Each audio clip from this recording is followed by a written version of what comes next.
Hi everyone, welcome to Cricket Chat with Venkatesh. India Pakistan mega final, Asia cup final చాలా చాలా interest generate చేసింది. Rivalry ఉందా లేదా, లేకపోతే పాకిస్తాన్ మన సమోజ్జీనా కాదా అనేది పక్కన పెడితే కూడా ఆఫ్ ఫీల్డ్ డ్రామా ఏదైతే ఉందో, అంటే మ్యాచ్లో జరిగిన దానికంటే కానీ మ్యాచ్ బయట జరిగిన నో హ్యాండ్ షేక్ కానీ, లేకపోతే మ్యాచ్తో సంబంధం లేకుండా పాకిస్తాన్ క్రికెటర్లు చేసిన యాంటిక్స్ కానీ, వాళ్ళు చేసిన వెకిలి చేష్టలు కానీ, ఇవన్నిటిని చూస్తే చాలా చాలా ప్యాషన్స్ రైజ్ అవుతున్నాయి.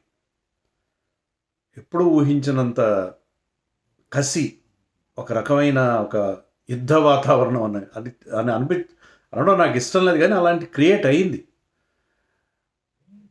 Organisers must be very very happy about this final. ఎందుకంటే ఏషియా కప్ స్టార్ట్ అయినప్పటి నుంచి మనం చెప్పుకుంటూనే ఉన్నాం, ఇండియా పాకిస్తాన్ 3 సార్లు తలపడేలాగా ఈ టోర్నమెంట్ డిజైన్ చేశారు.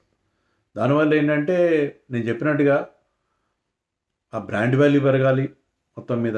ఇండియా పాకిస్తాన్ మ్యాచ్లకి తర్వాత ఏషియా కప్కి బ్రాండ్ వాల్యూ పెరగాలి, ఇలాంటి ఒక ఫీలింగ్తో డిజైన్ చేశారు. అలాగే అయింది. వాళ్ళు 41 సంవత్సరాల నుంచి 17 ఎడిషన్స్ నుంచి ఒక్కసారి కూడా ఇండియా పాకిస్తాన్ ఫైనల్ జరగలేదు ఏషియా కప్లో. కానీ ఈసారి దట్ బికేమ్ ఏ పాసిబిలిటీ.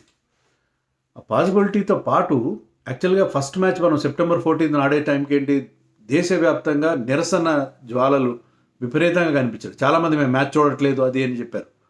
కానీ ఎప్పుడైతే ఆ నో హ్యాండ్ షేక్ ఎపిసోడ్ వచ్చిందో, దాంతో మళ్ళీ అందరూ ఎవరు బాయ్కాట్ గురించి మాట్లాడలేదు. పాకిస్తాన్తో ఆడాలి, వాళ్ళని చిత్తుగా ఓడించాలని ఒక కసి పెరిగింది. సో ఎవరైతే ఆ నో హ్యాండ్ షేక్ అనే ఒక టాక్టిక్ని ఆలోచించారో అది బ్రహ్మాండం క్లిక్ అయింది. ఒక్క దెబ్బకు 2 పెట్టాలంటారే అలా అనమాట. అదేంటంటే, ఒకటి బాయ్కాట్ అనేది వెనక్కి వెళ్ళిపోయింది, డైవర్ట్ అయిపోయింది కంప్లీట్గా. బాయ్కాట్ గురించి ఎవరు మాట్లాడలేదు. రెండోది, ఎప్పుడూ లేనంత ఇంట్రెస్ట్ జనరేట్ అయింది. ఇటీవల కాలంలో మనం అనుకున్నట్టుగా పాకిస్తాన్ ఇండియా మ్యాచెస్ మీద అంత బజ్ లేదు, బికాజ్ ఆఫ్ ఆబ్వియస్ రీజన్స్. వాళ్ళు మనంత స్ట్రాంగ్గా లేరు. కానీ ఈ ఈ ఏవైతే టెన్షన్స్ క్రియేట్ అయినాయో, ఆల్రెడీ సూర్యకుమార్ యాదవ్ మీద 30% పెనల్టీ వేశారు for making alleged political remarks. Pakistan cricketers మీద నేను మరి వీడియో చేసే టైంకి ఇంకా వాళ్ళ మీద ఎలాంటి యాక్షన్ తీసుకున్నట్టుగా లేదు నాకు తెలిసి అయితే సమాచారం. Because I was travelling since morning. So నాకు తెలియదు, కానీ మొత్తం మీద వాళ్ళ మీద కూడా యాక్షన్ తీసుకునే పరిస్థితి ఉంది. సో ఇవన్నీ ఈ ఆఫ్ ఫీల్డ్ డ్రామా ఏదైతే ఉందో, about what Haris Rauf does and what Sahibzada Farhan does, వీటన్నిటి వల్ల విపరీతమైన ఇంట్రెస్ట్ జనరేట్ అయింది. ఇండియాలో ఐ థింక్ థియేటర్లో చాలా మల్టీప్లెక్సెస్లో దీన్ని ఫుల్ స్క్రీన్ మీద చూపిస్తున్నారు, బోల్డంతమంది జనం వస్తారు. పాకిస్తాన్లో కూడా స్టేడియంలో జైంట్ స్క్రీన్లు పెట్టి ఈ మ్యాచ్ టెలికాస్ట్ చేస్తున్నారు. రెండు వైపులా చాలా కసి ఉంది. So nothing short of A victory. ఏది తీసుకోరు, గెలిచి తీరాల్సిందే. 6-100 అయినా గెలిచి తీరాల్సింది. అంతా బాగానే ఉంది, ఆర్గనైజర్స్ హ్యాపీ, ఇదంతా డైవర్ట్ చేయగలిగారు, బాయ్కాట్ కాల్ని కంప్లీట్గా నిర్వీర్యం చేయగలిగారు, అంతా బాగానే ఉంది. కానీ ప్లేయర్స్ మీద విపరీతమైన ప్రెషర్ పెరిగింది. I'm not talking about Pakistan players, మన ప్లేయర్స్ మీద. ఆడుతూ పాడుతూ పాకిస్తాన్ని ఓడిస్తారు మన వాళ్ళు, ఓడిస్తూనే ఉన్నారు ఇటీవల కాలంలో.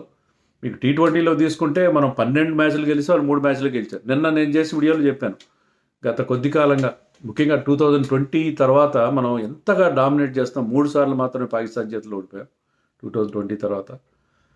8 మ్యాచ్లు గెలిచాం అనుకుంటా. సో ఎంతగా మనం డామినేట్ చేసి వచ్చాం. సో ఈజీగా గెలవాలి. కానీ ఇప్పుడు ఏంటంటే ఎంత ప్రెషర్ పెట్టారంటే ప్లేయర్స్ పైన, గెలిచి తీరాలి, ఇప్పుడు గెలిచి తీరాలి, ఓడిపోవడం అనేది కుదరదు. ఎందుకంటే దీనికి ఎన్నో ఇష్యూస్. ఓడిపోతే గనక, గాడ్ ఫర్బిడ్, ఓడిపోతే గనక అనవసరంగా ఆడారు మీరు, అనవసరంగా ఈ టోర్నమెంట్ ఆడకుండా ఉండిపోయేది. పాకిస్తాన్తో ఆడడం ఏంటి, ఓడిపోవడం ఏంటి. సరే 2 సార్లు గెలిచారా, మొత్తం మీద స్కోరు 2-1 కదా, అది తీసుకోరు. మెగా ఫైనల్లో ఓడిపోవడం, ఫైనల్ ఎప్పుడు ఓడిపోతారు, ఫైనల్కి వచ్చేసరికి తుస్సుమంటారు, ఇవన్నీ వస్తాయి. ఇటీవల కాలంలో మనం బ్రహ్మాండంగా ఆడుతున్నాం. ఎప్పుడైతే మనకు ఆ జింక్స్ పోయిందో, మనకు ఆ మెంటల్ బ్లాక్ పోయిందో, 2024లో మనం T20 వరల్డ్ కప్ గెలిచాం, తర్వాత ఛాంపియన్స్ ట్రోఫీ కూడా అవలేలకు గెలిచాం. రెండిట్లో అన్బీటన్గా ఉన్నాం. ఆ 2 టోర్నమెంట్లు అంటే మల్టీలేటరల్ టోర్నమెంట్స్లో మనం బ్రహ్మాండంగా షైన్ అవుతున్నాం. ఈవెన్ 2023 వన్డే వరల్డ్ కప్లో కూడా మనం ఫైనల్ ఓడిపోయాం, కానీ అంతవరకు చాలా అన్బీటన్గా కొనసాగాం. సో మనం ఇలాంటి టోర్నమెంట్లు బాగా ఆడుతున్నాం. ఈవెన్ వన్ డేస్లో కూడా T20స్లో కానీ మనం తిరుగులేని ఒక డిస్ప్లే మనం వస్తున్నాం. అయినా ఏంటంటే ఇప్పుడు మన టీం మీద విపరీతమైన ప్రెషర్, గెలిచి తీరాలి. Nothing short of a victory, and victory is non negotiable.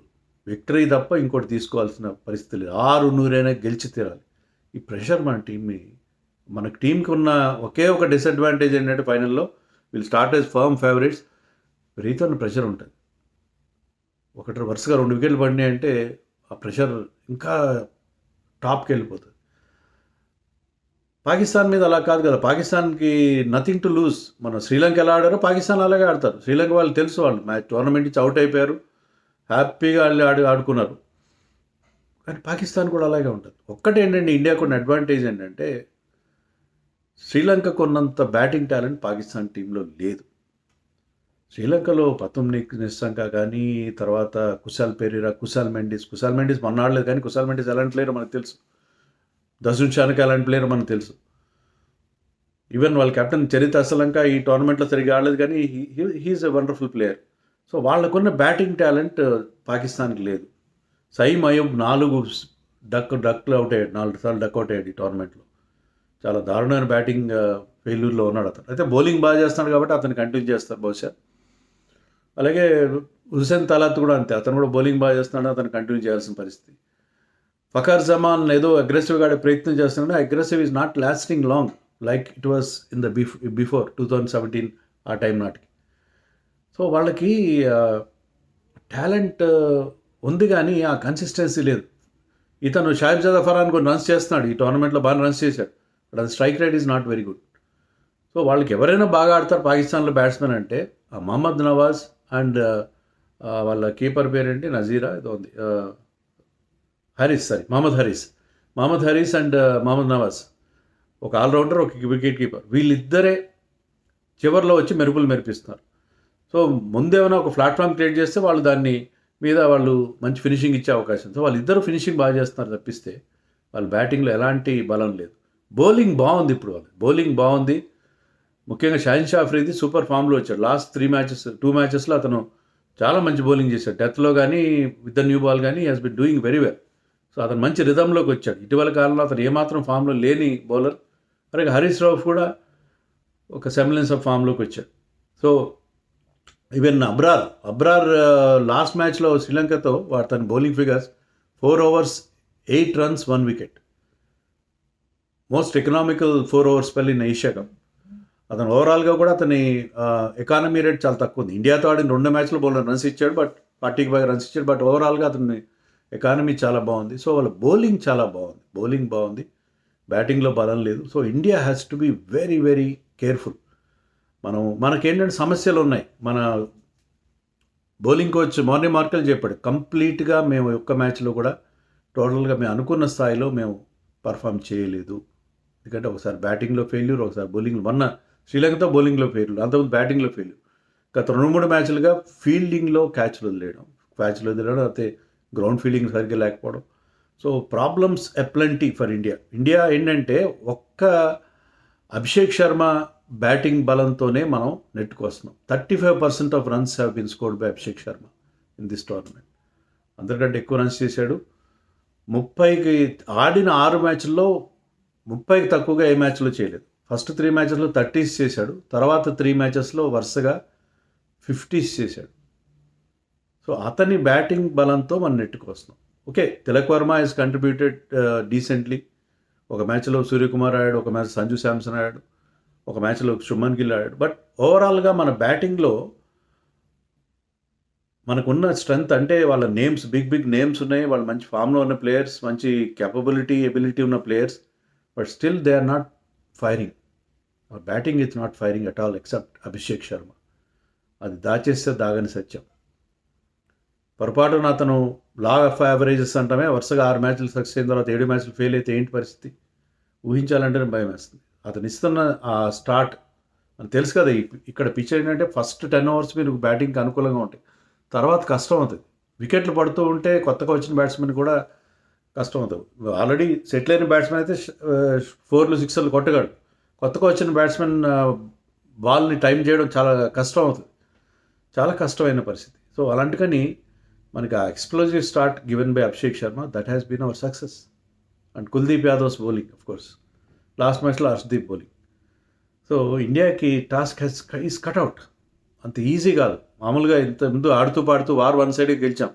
ముచ్చటగా మూడోసారి కూడా వార్ వన్ సైడ్ అయ్యే అవకాశం ఉంది. But India has to be very very careful.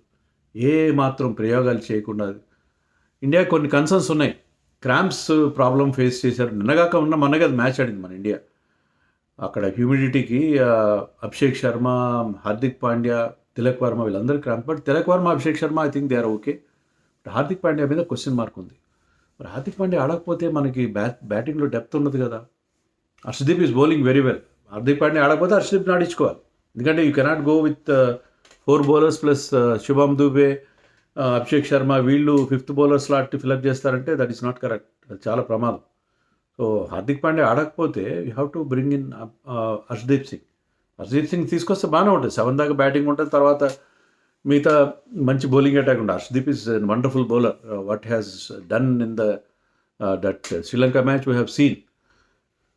But Hardik Pandya ఉంటే ఏంటంటే మనకు ఆ వెసులుబాటు, ఒక బ్యాలెన్స్ టీంకి తీసుకొస్తాడు. సో హార్దిక్ పాండ్యా, బహుశా హార్దిక్ పాండ్యా ఉంటే Hardik Pandya and Shivam Dube will come in place of Harshit Rana and Harshdeep Singh. So టీంలో వాళ్ళు కొత్తగా ప్రయోగాలు చేసి కొత్తగా అవి మార్పులు చేయరు. ఈ లైనప్తోనే వెళ్తారు అని అనుకుంటున్నాను. సో పిచ్ 2 పిచ్లు తయారు చేస్తారని అంటున్నారు. కానీ సెంటర్లో ఉండే పిచ్ ఫ్రెష్ పిచ్. మరి శ్రీలంకతో జరిగిన మ్యాచ్ లాగే అది కూడా ఫుల్ ఆఫ్ రన్స్ ఉంటే మన వాళ్ళు బ్యాటింగ్ తీసుకుంటారు. లేకపోతే మోస్ట్లీ T20లో ఎవరైనా సరే ముందుగా బౌలింగ్ తీసుకునే అవకాశం ఉంటుంది కదా. టాస్ పెద్దగా కీ రోల్ ప్లే చేయలేదు ఈ టోర్నమెంట్లో. ఇంతవరకు దుబాయ్లో జరిగిన 10 మ్యాచ్ల్లో కూడా 5 మ్యాచ్లు ఫస్ట్ బ్యాటింగ్ చేసిన టీం గెలిస్తే 5 మ్యాచ్లు సెకండ్ బ్యాటింగ్ చేసిన టీమ్స్ గెలిచాయి. సో టాస్ అంత ఇంపార్టెంట్ కాదు.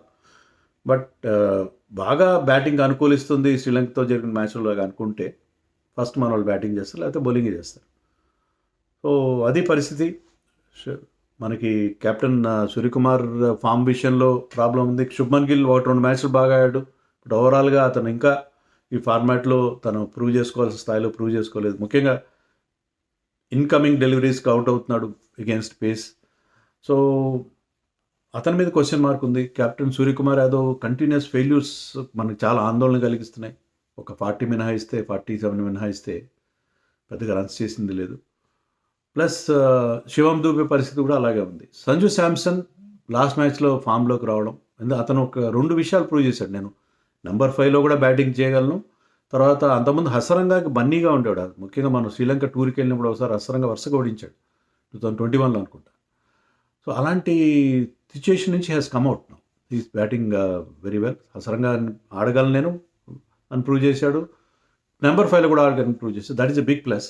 And Tilak Varma has been improving day by day. Tilak Varma Tilak Varma ఒక సాలిడ్, ఏంటంటే ఒక ఇన్సూరెన్స్ లాంటి వాడు. సో ఎలాంటి సిచ్యుయేషన్ అయినప్పుడు అతని నుంచి ఒక కాంట్రిబ్యూషన్ మనం ఎక్స్పెక్ట్ చేసి. అక్షర్ పటేల్ కూడా ఇబ్బంది పెడుతున్నాడు. ఇంతకుముందు ఉన్న ఫ్లూయెన్సీ లేదు. బహుశా చాలా కాలంగా క్రికెట్ ఆడినందువల్ల ఏంటో మొత్తం మీద అక్షర్ పటేల్ అంత ఫ్లూయెంట్గా ఆడట్లేదు. అది కూడా కొంచెం. సో చాలా ప్రాబ్లమ్స్ ఉన్నాయి ఇండియన్ టీంకి. బట్ ఏంటంటే ఓవరాల్గా మనకున్న స్ట్రెంగ్త్, మనకున్న బౌలింగ్లో కానీ బ్యాటింగ్లో మనకున్న పెడిగ్రీ, మనకున్న స్ట్రెంగ్త్తో నెట్టుకొస్తున్నాం.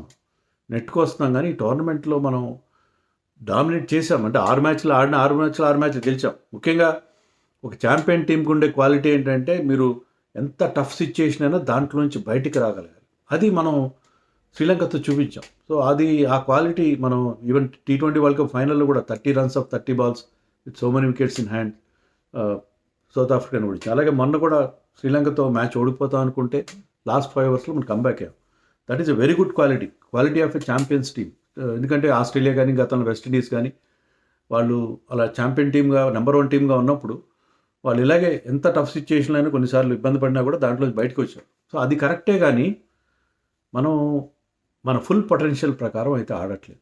సరే పాకిస్తాన్ చాలా వీక్గా ఉంది కరెక్టే. కానీ ఏ ఫార్మాట్లో టెస్ట్ మ్యాచ్ల్లో కానీ T20లో వన్డేల్లో కానీ ఆ డామినేషన్, ఆ తేడా కనిపిస్తుంది. కానీ T20లో any result is possible. Pakistan ముఖ్యంగా డేంజరస్ సైడ్. ఈ ఫార్మాట్లో చాలా డేంజరస్. మీరు చూడండి T20 వరల్డ్ కప్లో వాళ్ళు USA టీం చేతిలో ఓడిపోయారు చిత్తుగా. USA టీం చేతిలో చిత్తుగా షాక్ డిఫీట్. కానీ ఇండియాతో ఆడిన మ్యాచ్లో మనం 7 runs 8 runs చాలా తక్కువ మార్జిన్తో గెలిచాం. అంటే పిచ్ చాలా దారుణంగా ఉంది, అది వేరే విషయం.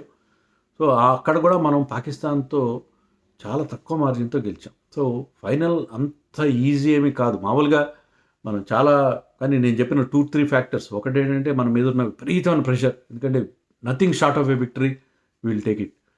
రెండోది మనం ఆడుతున్న తీరు. మూడోది Pakistan can be a dangerous side in this format. So అందుకని చాలా కేర్ఫుల్గా ఆడాలి మన వాళ్ళు. టెన్షన్ ఉంటుంది మనకి, ఖచ్చితంగా టెన్షన్ ఉంటుంది. అందరూ కూడా ఆ టెన్షన్తోనే మ్యాచ్ చూద్దాం. మేము కూడా ఇక్కడ మాకు డేలో చూస్తాం, నేను యూఎస్ఏలో ఉన్నాను కాబట్టి మీరు నైట్లో చూస్తారు. But it is going to be a hell of a contest, very very interesting. India will definitely win this match, నాకు ఎలాంటి గట్టి నమ్మకం ఉంది. కానీ జాగ్రత్తగా ఉండాలి. Be careful India have to be very very careful this time. Don't take Pakistan lightly. ఏమాత్రం ఆ కసి, మీకున్న కోపం, ఆ కసి హరీష్ రావు మీద, మిగతా వాళ్ళ మీద అన్నీ కూడా చూపించండి. చిత్తుగా పాకిస్తాన్ ఓడించండి. అదే మనందరూ, దేశంలో ఉన్న అందరూ కోరుకునే ఒక ఫ్యాక్టర్. ఇది ఆపరేషన్ సింధూర్ పార్ట్ 2 లాగా అనిపిస్తుంది. అలాంటి ఒక సిచ్యుయేషన్ క్రియేట్ అయింది. అన్ఫార్చునేట్లీ అలా కాకూడదు. This should be A normal game. But అలాంటి సిచ్యుయేషన్ అన్ఫార్చునేట్లీ క్రియేట్ అయింది కాబట్టి nothing short of a victory, గెలిచి తీరాలి కదా.